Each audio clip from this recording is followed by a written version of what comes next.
ये कहना गलत नहीं होगा कि ये हफ्ता एक तरह से खबरों के एतबार से भरपूर हफ्ता रहा। इतनी सारी डेवलपमेंट्स हुई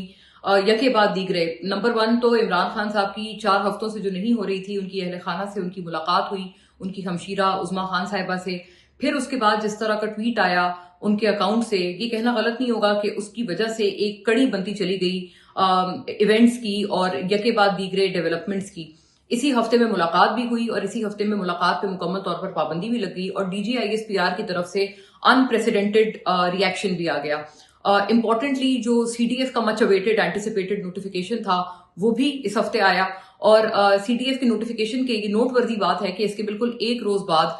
डीजीआईएसपीआर की तरफ से एक बहुत सख्त तरीन अनप्रेसिडेंटेड रिएक्शन सामने आया, जो कि शायद इससे पहले कभी भी किसी भी सियासी लीडर के लिए, चाहे वो इमरान खान हो या इससे पहले के जो डीजीआईएसपीआर थे, कोई उस वक्त का कोई पॉलिटिशियन हो, किसी का भी नाम लेकर इतनी कैटेगोरिकल तरह से उसके ऊपर लैश आउट नहीं किया गया जैसे कि इस मर्तबा हमें नजर आया। वजीर आला सुहेल आफरीदी का भी जो एक बयान था, वो कुत्ते बांधने वाला मसाजिद में, जो कि बहुत, मैं समझती हूँ कि ऐसा बयान नहीं था, क्योंकि पीटीआई अक्सर कहते हैं कि हमारा सिर्फ मसला एक फर्द वाहिद से है, हम इदारे के ऊपर तो कोई तनकीद नहीं करती। लेकिन अनफॉर्चुनेटली वो जो बयान था वो पूरे इदारे के ऊपर, कई बयानों में से एक था जिसमें मतलब एक पूरे इदारे के ऊपर एक बहुत बदतरीन किस्म की एलिगेशन लगाई गई थी। और वो उस बयान का भी उस जवाब इस प्रेसर में दिया गया। और गोइंग फॉरवर्ड जो इवन जो ये भारतीय मीडिया पे एक स्टिंट्स थे, वो मैंने आपको एक बरवक्त बताया था पिछले व्लॉग में भी इसी प्लेटफॉर्म की तवज्जुह से कि जो ये भारतीय मीडिया पे अपेयरेंसेस हो रही हैं उज़मा खान साहिबा, सॉरी नौरी नियाजी की, अलीमा खानम की और सब ये जो पीटीआई के लीडरान हैं, वो आने वाले दिनों में बहुत गले की हड्डी बन सकते हैं पीटीआई के लिए। और ये बात बिल्कुल दुरुस्त साबित हुई, क्योंकि अब आप देख रहे हैं कि उस डीजीआईएसपीआर वाली प्रेसर में ना सिर्फ इमरान खान साहब की ट्वीट्स, उनके अकाउंट से हुई भी ट्वीट्स का जवाब दिया गया, बल्कि गोइंग फॉरवर्ड ये भी बात की गई कि जो ये भारतीय मीडिया पे जाते रहे हैं उसके ऊपर बाकायदा तौर पर भारतीय मीडिया ने ट्रांसमिशंस की हैं। सो मच सो कि वजीर आला सुहेल आफरीदी की भी जो तकरीर थी उसको लाइव नशर किया गया है। ये वाकई एक बहुत गैर मामूली और एक्स्ट्राऑर्डिनरी किस्म की सूरत हाल थी। इंडियन मीडिया पे इस तरह की कवरेज पाकिस्तान के किसी मुद्दे को कभी भी नहीं मिलती, अनटिल एंड अनलेस उसका कोई डायरेक्ट ताल्लुक भारत से लगता हो, या कोई पुलवामा इंसिडेंट हो या पहलगाम इंसिडेंट हो, तब जरूर ऐसी कोई बात होती है। लेकिन इस तरह से नॉन स्टॉप कवरेज किसी एक पॉलिटिकल पार्टी की भारतीय मीडिया ने कभी नहीं की, जैसी कि इस दफा देखने में आई। मैं एक और इसमें इंपॉर्टेंट बात ये करना चाहती हूँ कि कुछ रोज पहले आपने देखा होगा कि वजीर इत्तलात अता तारड़ की तरफ से एक ट्वीट हुआ, उसमें उन्होंने ये कहा कि एक खातून एमएनए ने ये जो फेक न्यूज थी इमरान खान की मौत की, वो उन्होंने दी भारतीय और अफगान मीडिया को। अच्छा,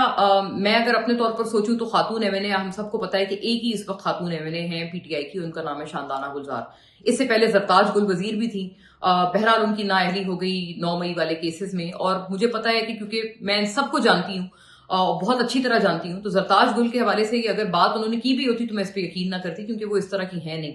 और वो वाकईतन जो है वो एक बड़ी वेल विशर है इमरान खान साहब की। लेकिन when it comes to Shandana गुलजार साहिबा, उनके बारे में बहरहाल ये चीज इसलिए बिलीवेबल हो जाती है क्योंकि उनका जो माइंडसेट है वो काफी डिल्यूजनल है। मैं उनको कई सालों से जानती हूँ और वो वाकई एक इस तरह की खातून है कि वो आपको पिछले रोज कुछ और बात करेंगी और अगले रोज बिल्कुल उस बात के बरक्स कोई और बात करेंगी। नोटवर्दी बात मैं ये भी करना चाहती हूँ कि जब वो पीटीआई का दौरे हुकूमत था तो वो अक्सर उस वक्त प्राइम मिनिस्टर इमरान खान से सख्त तरीन नाला रहती थी, नाराज रहती थी। वो पार्लिमानी सेक्रेटरी थी बराए कॉमर्स और उनको बाकायदा तौर पर इमरान खान साहब ने in the last few months of the government उनको हटा दिया था इस ओहदे से। और उसके ऊपर भी वो बहुत ज्यादा डिसग्रंटल्ड थी, खफा थी। उनके मरहूम वालिद साहब, अल्लाह उनकी मगफिरत करे, लेकिन वो भी इमरान खान साहब के एक बहुत बड़े नाक़िद थे, और जिसका इजहार शानदाना गुलजार साहिबा खुद कई मरतबा कर चुकी हैं कि जी मेरे वालिद तो बड़े नाक़िद थे इमरान खान साहब के। तो वो भी इमरान खान साहब की कोई गुड बुक्स में नहीं थे। शानदाना गुलजार साहिबा जो हैं वो उस वक्त भी अपनी पार्टी से और इमरान खान से ज़ाती तौर पर बड़ी नाराज रहा करती थी, और वो है एक डिल्यूजनल उनका माइंडसेट है। जैसे कि अभी मतलब वो बहुत सारी इस तरह की चीजें करती हैं जिसका कोई ताल्लुक नहीं होता। आपको याद होगा 26 नवंबर पे उन्होंने पता नहीं कहा कि वो जो खुदा ना खास्ता कारकुनान की लाशें जो हैं वो कंटेनर्स के अंदर रखी हुई हैं। बहुत अजीब अजीब सी बातें उनके, आपको पता है, उनके बयानात के तौर पर आते हैं। उनकी अपनी पार्टी भी जो है वो उनको एक बहुत क्रिटिकल निगाह से देखती है for a lot many reasons. और ये भी बात इसमें इम्पोर्टेंट है कि शानदाना साहिबा की तरफ से अभी आपने देखा होगा चंद रोज पहले उन्होंने एक ट्वीट की जिसमें उन्होंने वजीर आजम शहबाज शरीफ का पता नहीं कोई मोफ्ट पिक्चर लगाया इसराइल के किसी ओहदेदार के साथ, गालिबन प्राइम मिनिस्टर के साथ या उनके किसी मिनिस्टर के साथ कोई शहबाज शरीफ की कोई पिक्चर लगाई। वो मोफ्ट पिक्चर थी, नकली पिक्चर थी। जब बहुत तनकीद आई तो उन्होंने वो तस्वीर डिलीट कर दी और फिर एक और ट्वीट की जिसमें मतलब just to emphasize her delusional mindset उन्होंने शहबाज शरीफ को प्राइम मिनिस्टर शहनाज शरीफ लिखा और कहा कि जी प्राइम मिनिस्टर शहनाज शरीफ की वो जो पिक्चर थी वो मैंने हटा दी है, वो तो ठीक नहीं थी, लेकिन हाँ मेरे कुछ मिनिस्ट्री ऑफ फॉरेन अफेयर्स के जो कुछ सोर्सेज हैं वो मुझे बताते हैं कि कुछ ऐसी मुलाकात हुई थी और मैंने उनसे कुछ मिनट्स मांगे हैं जो वो मुझे नहीं दे रहे, तो लिहाजा ये कि जो मेरी थॉट थी ना वो तो ठीक है, लेकिन हाँ वो जो पिक्चर थी वो नकली थी और मैं हटा रही हूँ। मतलब सच इज हर माइंडसेट। तो मैं इसलिए कहती हूँ कि अगर ये उनके हवाले से बात है, क्योंकि मैं इसलिए कह रही हूँ वो एक वाहिद ही एमएनए है इस वक्त, खातून एमएनए पीटीआई से, रिजर्व सीट्स भी नहीं है पीटीआई के पास, so she is the only one जो कि इलेक्ट हुई हैं। तो ये कि उनके बारे में अगर कोई ये बात करे तो इट बिकम्स बिलीवेबल। एक मैं ये बात कहना चाहती हूँ क्योंकि knowing her for quite many years. बहरहाल गोइंग फॉरवर्ड देखें पीटीआई का इस वक्त जो एक मामलात हैं, उनके जो ऑन ग्राउंड सपोर्टर्स हैं, वोटर्स हैं, उनका जो जेन्युइन उनका इमरान खान का फैन है वो इस वक्त बहुत ज्यादा मायूसी के आलम में है और हमसे बात करते हैं। हाँ जो बगैर नाम वाले, बगैर शक्ल वाले अकाउंट्स हैं एक्स पर या यूट्यूब पर, उनके लिए इस वक्त बड़ा अच्छा और फेवरेबल सिनेरियो है क्योंकि इस वक्त उनके लिए उनको मीम्स बनाने को मिल रहे हैं, उनको डॉलर्स आ रहे हैं, उनकी सब्सक्रिप्शन ज्यादा हो रही हैं, यके बाद दीगरे उनके हिट्स ज्यादा आ रहे हैं किसी चीज के ऊपर, तो इस वक्त उनके लिए एक बहुत अच्छा सिनेरियो है। लेकिन जो उनके ऑन ग्राउंड वोटर्स हैं जिनसे हम लोग बतौर सहाफी रोज इंटरेक्ट करते हैं, वो हमसे पूछते हैं कि ये जिस तरह के बयानात आ रहे हैं इमरान खान साहब के अकाउंट से, इससे पीटीआई के लोग लाताल्लुकी का इजहार क्यों नहीं कर रहे, क्यों नहीं कह रहे कि ये इमरान खान नहीं है। प्लीज आप उनको इन बयानात के साथ नथी ना करें, क्योंकि अगर आप उनको इसके साथ जोड़ेंगे और वाकई कहेंगे कि हाँ ये इमरान खान का बयान है, बिल्कुल उन्होंने यही बात की है और ये इनका एक्स का हैंडल बिल्कुल यही सही बयान लगा रहा है, अगर ये आप नथी कर रहे हैं तो इसका तो मतलब ये हमें नजर आ रहा है कि इमरान खान साहब जेल से बाहर आते हुए अनकरीब नहीं नजर आ रहे। और अगर वो जेल से बाहर नहीं आएंगे तो हम जैसे वोटर्स, हम जैसे सपोर्टर्स, हम कहां जाएंगे? मतलब what are we fighting for? Are we fighting for keeping Imran Khan in jail for eternity? क्या मतलब जेल इमरान खान साहब के लिए इंजॉयबल बन गई है कि वो वहां से आना ही नहीं चाहते? इस तरह की सेंटिमेंट्स, इस तरह की बातें सुनने में हमें मिल रही हैं इमरान खान साहब की जेन्युइन वोटर्स से, क्योंकि वो इस वक्त एक ताक लगाए बैठे हैं, उम्मीद लगाए बैठे हैं कि इमरान खान साहब कब बाहर निकलेंगे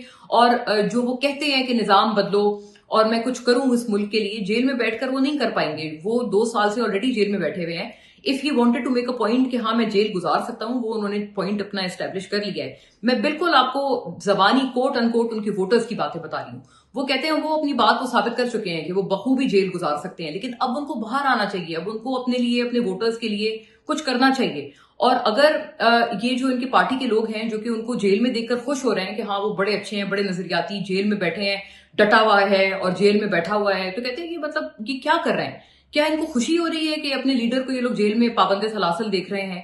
तो ये एक बड़ा प्रॉब्लमेटिक और ये बहुत बड़ा डिस्कनेक्ट है पीटीआई की सोशल मीडिया, बेनामी सोशल मीडिया और बेशकल सोशल मीडिया अकाउंट्स का